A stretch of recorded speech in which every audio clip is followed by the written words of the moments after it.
A gente fala agora sobre um assunto muito interessante. Há quem diga que mesmo que uma pessoa seja super competente no que faz, se não tiver inteligência emocional, pode não ter um bom desempenho no trabalho, por exemplo. Mas o que é exatamente essa tal inteligência emocional? Quem conversa com a gente sobre esse assunto é a psicóloga e professora aqui da Unicesumar, Isla Gonçalves. Tudo bem, professora? Oi, Elaine, tudo bom? Super gostoso estar aqui com vocês. Que bom. Obrigada pelo convite. Bem-vinda, muito bem-vinda. Vamos começar explicando então, professora, o que é a inteligência emocional? Então, né, Elaine, acabaram dando esse nome, né? Inteligência emocional. E eu já dou uma classificação, eu acho que é muito mais do que inteligência emocional, né? Ou seja, é um domínio emocional, né? Eu sempre faço uma pergunta, né? Eu falo assim, será que eu utilizo o meu emocional a meu favor ou contra mim, né? E nós sabemos que nem sempre a racionalidade, né, sobressai ou predomina quando nós queremos fazer alguma coisa.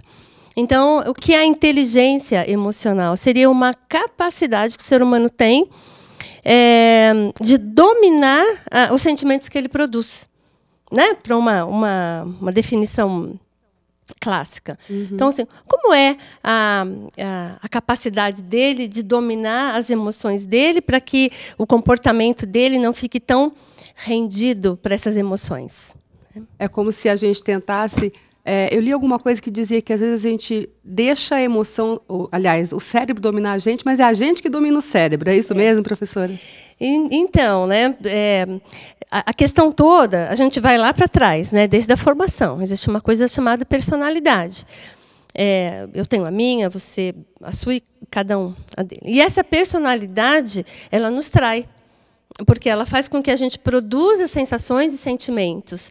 Sabe, sentir logo faço, é aí que está a grande lacuna. Sentir logo faço, opa, peraí, será que não teria que ter um filtro, alguma coisa, para que quando eu me comportasse, esse comportamento fosse favorável aos meus objetivos, aquilo que eu quero, enfim, aquilo que eu projeto de vida? E as pessoas insistem, né? Às vezes as pessoas chegam para mim, Helene, e falam assim, Isla, como é que eu faço para não sentir mais isso, né? Então, primeira notícia, não existe. Se você vai continuar sentindo isso, está na tua essência, né? Tá na tua formação da personalidade. Então, a pergunta é outra, né? Como eu faço para lidar com isso que eu sinto? Né? E aí que a gente fala, então, o que é inteligência emocional? É essa capacidade de lidar positivamente com aquilo que você está produzindo, com esse sentimento que você está produzindo. Antigamente, brincava-se muito de falar assim, mas aí é uma visão muito poliana, né? Que é aquela personagem que vê tudo o lado bom das coisas. Só que eu percebo, eu sou um pouco assim hoje em dia, se a gente ficar se deixando cair por cada coisa ruim ou que não seja de acordo com aquilo que a gente espera, a gente não vive, né, Isla? E é mesmo, né? Nós temos a palavra que está em moda, né? É a tal da resiliência, né? O sujeito é resiliente, não é? Em processo seletivo a gente fala como que é a resiliência dele. Então, assim, o que está por trás dessa pergunta? Como é a capacidade dele de lidar com o que acontece, com o entendimento daquilo que acontece ao redor dele? Né? Por exemplo, você está dentro aqui de uma comunidade, mas você está dentro de uma cultura organizacional, você se relaciona com pessoas. Eu imagino que nem tudo vai acontecer da forma como você gostaria, da forma como você acha o ideal.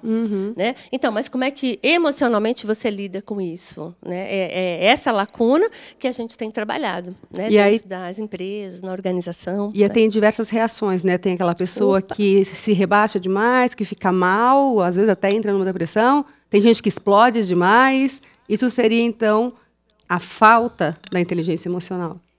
A falta de domínio, né, daquilo que ele produz, do sentimento que ele produz. E aí, quando ele fica vendido para o sentimento, como todos nós ficamos, na verdade, né?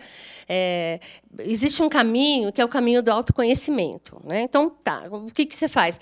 Vamos lá, como é que você produz seus sentimentos? Qual a sua tendência comportamental diante daquilo que você sente? E isso você precisa ter domínio, que é o seu autoconhecimento.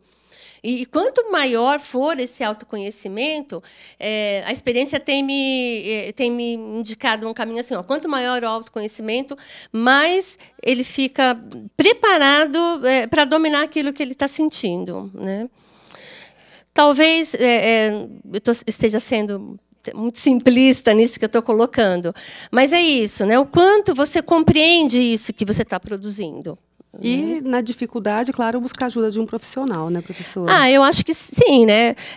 Eu estou muito feliz com a área da psicologia hoje, porque aquele estigma que tinha, né, há 10 anos atrás, hoje já não existe mais. Aquela coisa, o filho faz psicóloga, né? Que eles diziam, era assim, né? Hoje não tem mais isso, né? Hoje empresários buscam coaching, buscam ajuda, profissionais mesmo. Agora, o que nós precisamos ficar alerta é assim, raramente uma pessoa que se habituou a determinados comportamentos, até por uma questão de defesa, lá na infância, né? Por exemplo, dar um exemplo tosco, né? Lembra aquele irmão que, para se safar da bronca, colocava a culpa nos irmãos, por exemplo, né? Diante dos pais, tal, né? Quer dizer, hoje, ele cresceu, passou 20, 30 anos, né? Quer dizer, como é que ele vai conseguir ser um cidadão autônomo, né? Se ele não se permite errar e se ele vai ter que achar bodes expiatórios para os erros deles? E hoje, você caminha assim, você vê aos montes pessoas que não admitem errar e principalmente pessoas que acabam atribuindo a culpa de seus erros a outros. E aí, quando você pergunta para ele, ele fala, não, mas isso não foi meu erro. E ele continua acreditando que ele não errou, dificultando muitas vezes a comunicação. Quando ele é um diretor de uma empresa, que isso não vai impactar dele perder algumas coisas, né? O máximo que ele pode perder é o funcionário ou um grande negócio, aí ele acaba nem percebendo quando ele é um diretor. Agora, quando ele é um colaborador, né? Que ele vai receber um feedback, 2, 3, e aí ele não consegue mudar isso, né? O próximo feedback já é a demissão mesmo. Aí não... Então, o melhor é procurar ajuda, né? Sem dúvida. Nós temos, vou te dar um exemplo bem, nós temos a Oriente, né, que é a nossa consultoria organizacional, nossa consultoria júnior da psicologia, que está aí, né, com muito trabalho, né, nós estamos aí organizando, e nós juntamos assim 17 alunos, né, para estar tocando junto com a gente. E é curioso como você vê isso, né? Assim, puxa, como tem pessoas que têm o emocional mais adequado para o negócio, são aqueles que vai, que pega, que faz, né? Tem aquela disponibilidade para ação, compreende quando se frustra em relação a alguma coisa. E você vê, e tem aqueles que não, que eles ficam bem afastados e depois eles falam, professora, a senhora não me dá oportunidade. Aí eu falo, puxa vida, será que eu é que tenho que te dar oportunidade ou será que você que tem que ir atrás dela? Né? Assumir as responsabilidades, né? Eu agradeço muito a sua participação, professora. Estou sempre à disposição de vocês. Muito obrigada.